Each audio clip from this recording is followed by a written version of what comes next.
Today I'd like to introduce you to Tsherin Sherpa, who is back in the Bay Area after relocating to Kathmandu last year. Tsherin was born in Nepal in 1968 and learned thangka painting from his father, the master thangka painting artist Ergin Dorje. He also studied computer science at Taiwan, and he's combined these two areas of his training in several of his works that you'll see in the exhibition. His works have been featured in numerous exhibitions across the globe, including the 8th Asia Pacific Triennale of Contemporary Art in Brisbane in 2015, the Scorching Sun of Tibet exhibition at the Songzhuang Arts Center in 2015, and the Traditions Transformed exhibition at the Rubin Museum. Currently, in addition to this exhibition, Tsherin has an installation at the Rubin Museum, and his 4th solo exhibition just opened at Rossi and Rossi in London. So we feel very privileged to have Tsherin here today to help us introduce everyone to his works as part of supporting this first major exhibition of contemporary Tibetan art in the Bay Area. Ladies and gentlemen, please join me in welcoming Tsherin Sherpa.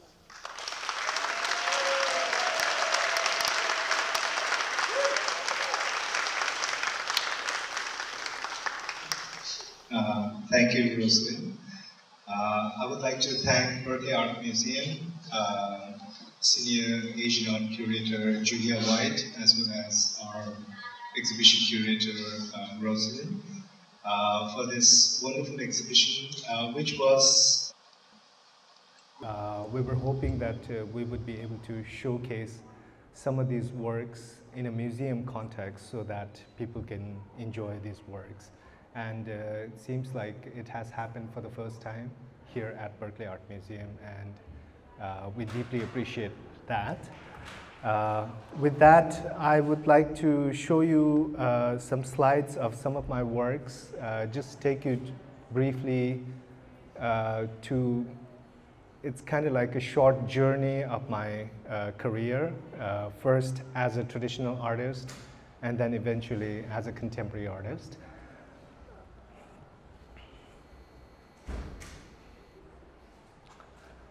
So this is a sample of one of the traditional art that I did, I think back in 2006, 7. So I was trained as a traditional artist at the age of 13 by my father. This type of tradition is called thangka painting, and which is actually depicting religious icons. And this type of tradition is actually passed down from father to son, or like basically following generations. So when I was 13, I actually studied the technique and symbolism, etc., from my father on this particular type of painting. And after coming to Bay Area, relocating here back in '98, I worked for a number of Buddhist centers around here, as well as I was also teaching this type of tradition to a number of friends who are among the audience here today. And in 2003, I was approached by Jambajus to create their 3 marketing posters. And actually that sort of like changed how I looked at the traditional art. And I started thinking about something outside the tradition. And so this was kind of like somewhat the first work of contemporary subject matter that I started painting after the traditional works. And this is sometime around 2004, 5, something like that. This I titled Modern Prayer Flag, and basically when I was growing up in Nepal, because the place I was from is very much Buddhist site, a very sacred place, a sacred Buddhist place in Nepal. From my parents' house's window, outside I could see lots of prayer flags, the Tibetan prayer flags.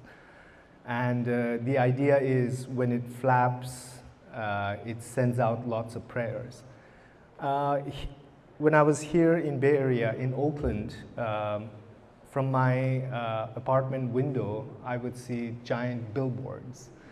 So I started incorporating these billboard slogans as well as advertising slogans, and then created this modern prayer flag, which actually looks like Tibetan script, but it's actually in English. Unfortunately, the picture is not very clear, but the slogans read something like, buy one, get one free, and food for your busy lifestyle, etc., etc.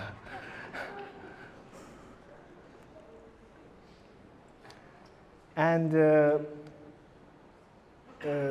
eventually, I was also contemplating on my own practice.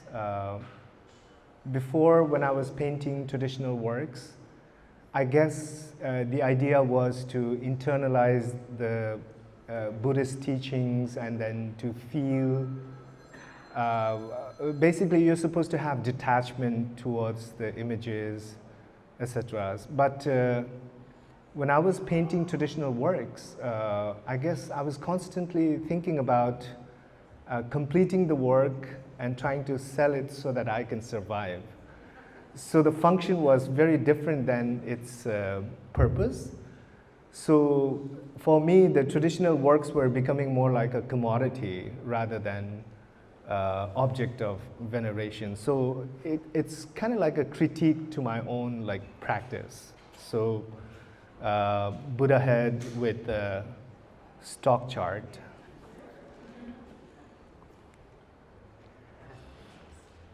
And this other work is also reflecting on my own situation, trained in traditional art and then trying to free oneself. And the title of the work is Preservation Project.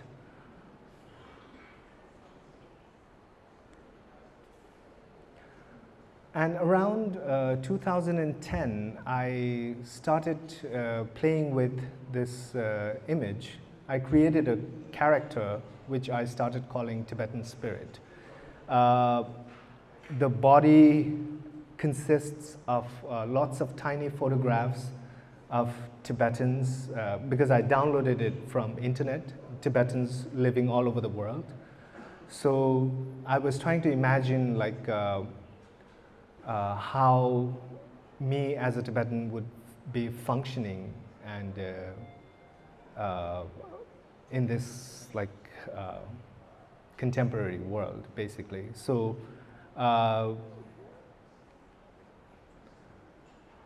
then this work, then around 2010, we were invited to do the first major museum show at the Rubin Museum in New York. And we were supposed to create some new works, particularly for the exhibition. And this was one of the works I painted for that exhibition. And it was my experience of being in New York after 9/11 and sort of a little bit gloomy experience. And on the airplane back from New York to San Francisco, I was constantly thinking about it, and I started roughly sketching what I wanted to paint, and this is what came about. And this is titled Two Spirits. So what I wanted to show here is there are several themes of work simultaneously I was creating. Something with the Tibetan spirit character, as well as my practice as a traditional thangka painter earlier. And if you notice, like many of these works are very much inspired by the traditional technique. And I felt it was very important for me to, it was kind of like my vocabulary, which I wanted to use to actually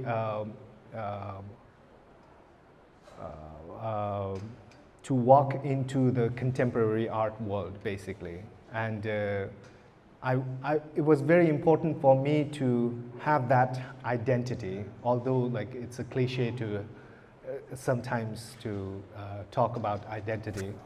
But for me, it became very important to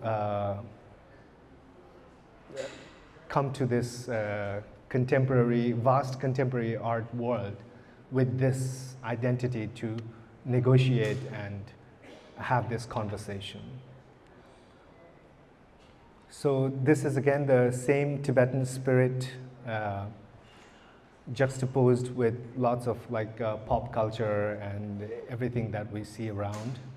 And I'm sort of like reimagining how, because I just want to give you a background about Tibetan spirit. In traditional belief system, we have like spirit of the mountain, spirit of the valley, spirit of certain things. So to me, that spirit actually is a collective mental phenomena. And if this spirit were to travel around the globe just like myself, how would he or she function in this contemporary world was my imagination, basically. This particular work is inspired by the pop song, Gangnam Style. To me, that song became a political statement when Ai Weiwei, artists like Ai Weiwei and Anish Kapoor were using it to convey political statements. So I also felt that, so more so than the pop song, it became like a political statement to me.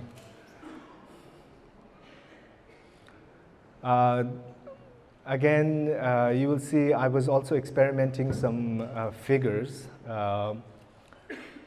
These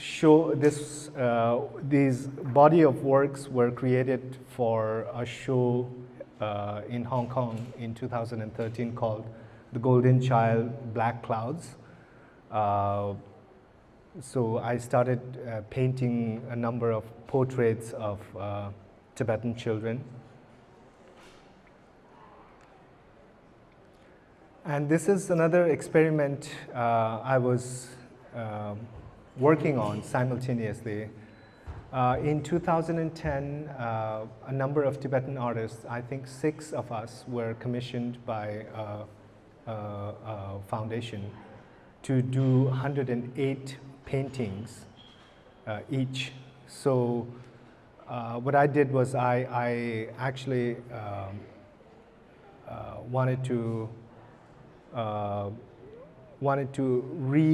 recreate some of the older works from 14th, 15th century in a contemporary context. So each of the square is about 20 by 20 inches. So it's a huge body of work. And it was fragments of an old Tibetan painting from 14th and 15th century. This is another one, the 12 fragments. And this was painted just 2 years ago.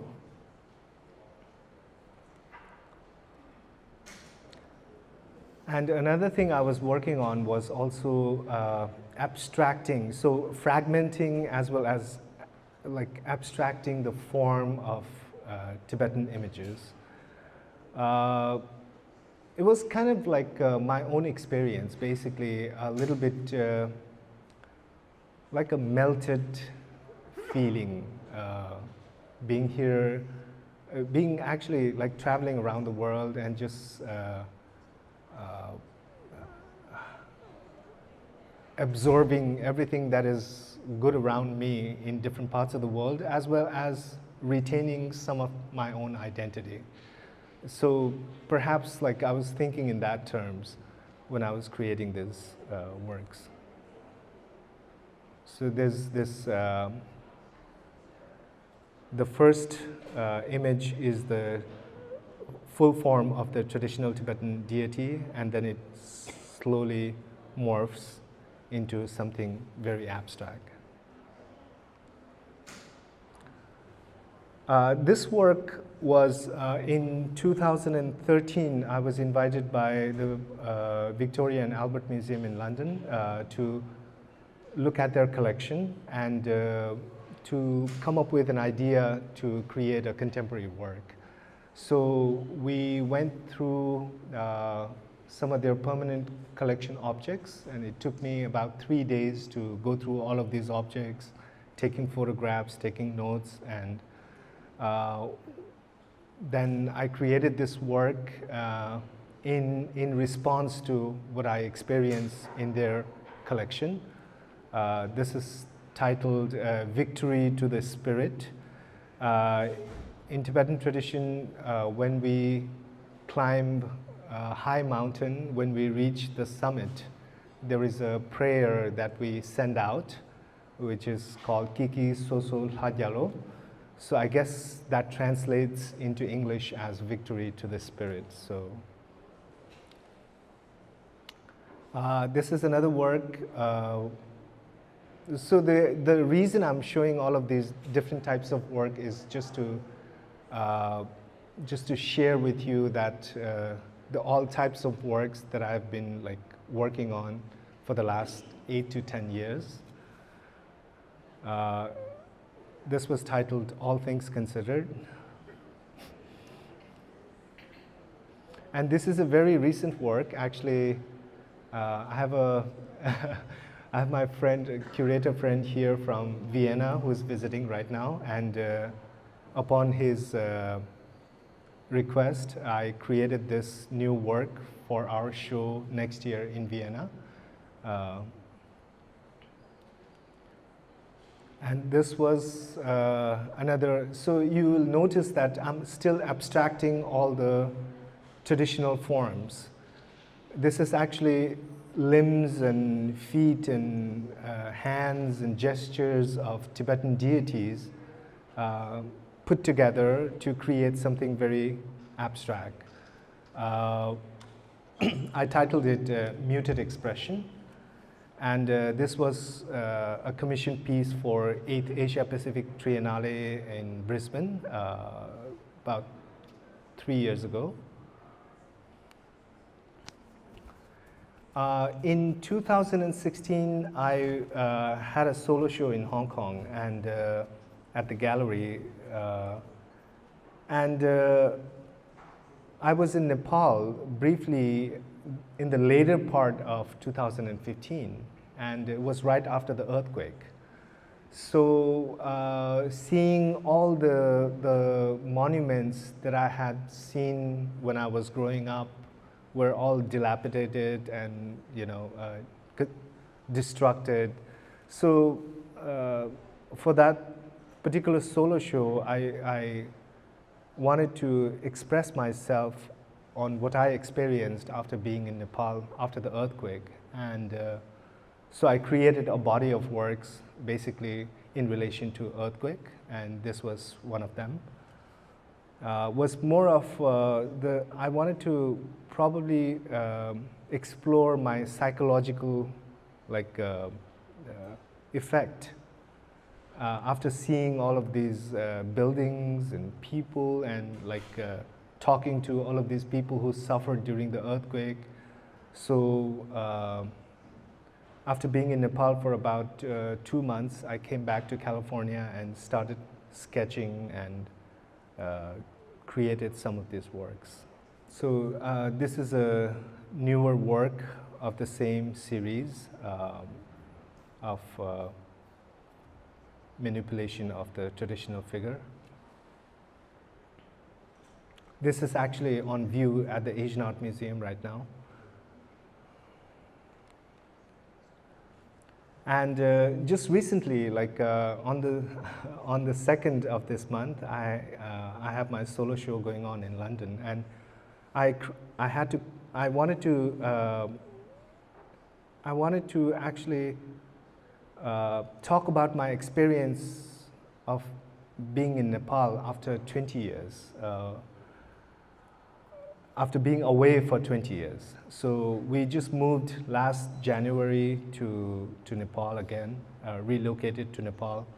And for this particular exhibition, I wanted to talk about my experiences of being in Nepal again after 20 years. And I'm seeing like lots of young Nepalese as well as like Tibetans, all like going abroad to work as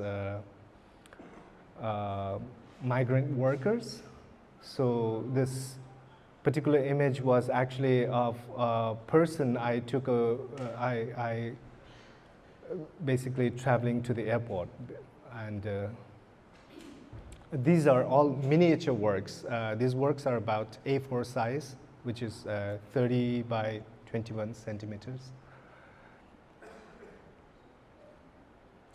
This work is also a new one, which is titled Mad Mandu.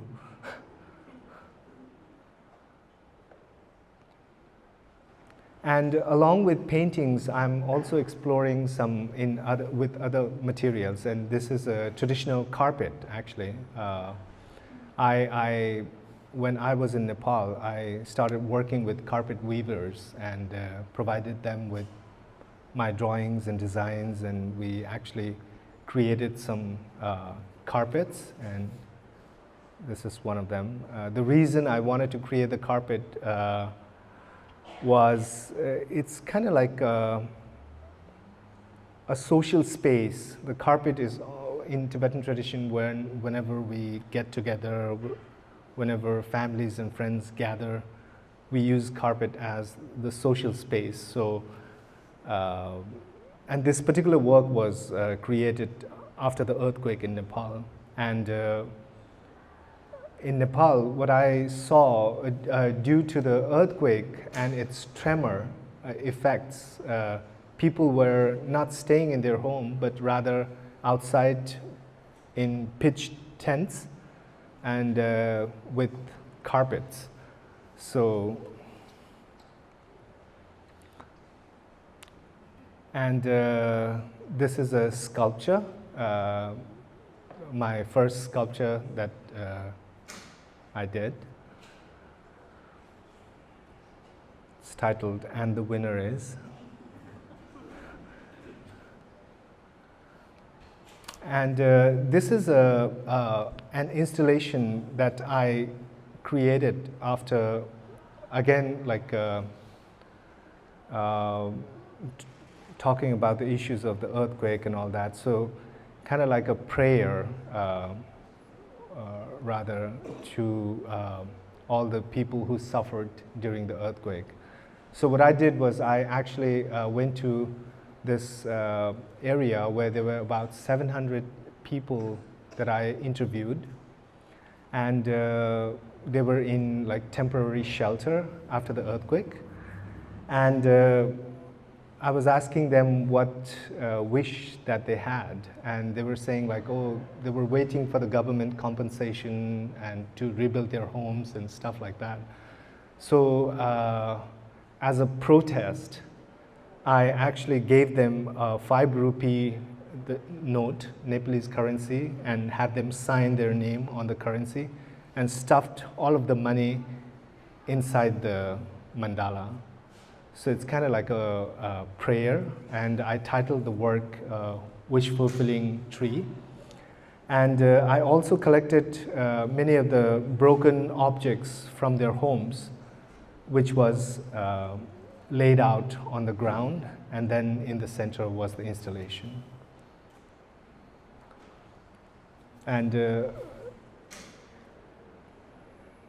And this is the work that I will be showing again at the Rubin Museum from 25th of this month.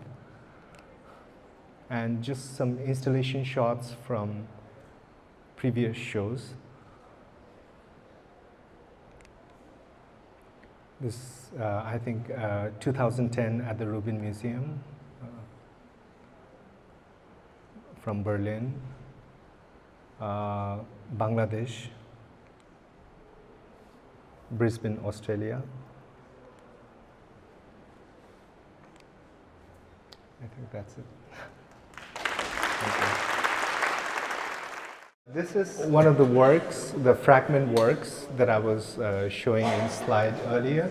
What I would do is take a traditional image, which is a full traditional painting, and fragment it to the point where it still retains some sort of a connection, but at the same time it looks abstract. And the idea, I feel, is depending on the viewer, the painting becomes something different. If the painting is familiar with the images, then probably they can reconnect the images in their mind.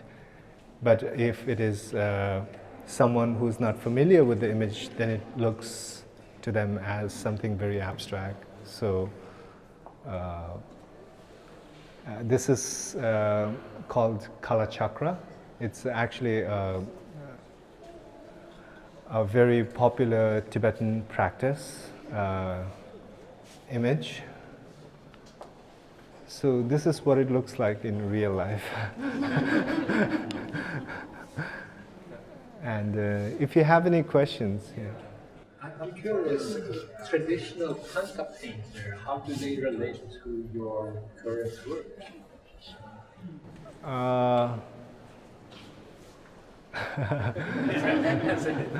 Yeah, it's actually, that question has been there always, like since I started my contemporary works, and I think it depends on the reason behind doing it. I don't look at these paintings as religious object. Rather, I take the iconography and abstract it to talk about the contemporary issues rather than the religious issues. And but at the same time, yeah, it's basically recounting my own experiences rather than creating a religious object. Did you use the original colors, or did you also change the colors? Oh, the colors are original colors, maybe a little bit brighter than the original paintings. Yeah. Can we say that this is like a puzzle also with the time? Yeah, kind of like a puzzle. You took it apart? Yeah. Did it match it somehow? Yeah, It is? I think inside our head. Each head. Yeah, Another puzzle. yeah. No, one of the interesting thing was when I actually started traveling around, what I saw was like, especially the Tibetan families, they would bring their like culture, tradition, language a little bit and try to preserve it in their own small ways. So it's kind of like that to me, kind of like this, each fragment almost represents like a family, maybe, like trying to retain whatever they have in their own way. So, I mean, that's another way to look at it, I guess. Yeah, one more thing. Do you think your current painting is trying to re-establish your identity as a Tibetan? You know, the cultural aspect? I think probably more so than renegotiating my identity in the contemporary art scene as a Tibetan. Yeah. So I try to keep the traditional aspect alive, because especially like when I'm invited to other like art shows where there are various different types of arts, I feel it's kind of interesting for me to see reaction of other viewers, how they see these works. Do they categorize it as something very Asian, something very, you know, like, or it's like renegotiating again in the so for me, the technique up until now is very important to retain that appearance, I guess. I don't know about the future, but at least for now, it's very important for me to retain that. Yeah. Shall we go to another one? Again, you can see it's a Tibetan figure deity, and you can see like there's eyes and hands and feet. What I do is I play a little bit. I have these archived images of my traditional paintings from the past, so I would take it and manipulate that on computer a little bit, and partly on computer and partly on with Sketch, and come up with this figure and recreate them again. Yeah. Any questions? Is there a Tibetan modern art community in Kathmandu, and how does the modern art and the traditional art factions work together again? I just moved back to Kathmandu. There is like a, I think I'm probably going to be the bridge between the traditional art and the contemporary art scene, because I understand the traditional background and traditional like thought process as well as the contemporary. So I'm almost becoming like the bridge between the two. So hopefully we can like start having conversation and see like how we can understand each other. Yeah. Are you in touch with artists working in Tibet and in China? Some of them, yes. But not on regular basis. Yeah, but some of them, yeah. Mostly through like emails or stuff like that. I was recently in China for an art exhibition in Yinchuan, just last June, sorry, and got to meet one Tibetan artist who was also present. This is one of the example of the Golden Child Black Cloud works that we saw earlier in slides. So I think on the actual painting you get to see the gold leaf effect. And one of the reasons I use a lot of gold in my work is gold to me as a material is very interesting, because many of the religious icons have gold on them. Like for example, we can see the traditional Buddha statue, or like either it's painted with gold basically. So again, the gold also falls into a category where it is talking about it has a monetary value. So it's like a commercial as well as religious at the same time. So which is a very interesting dichotomy for me. Yeah, so.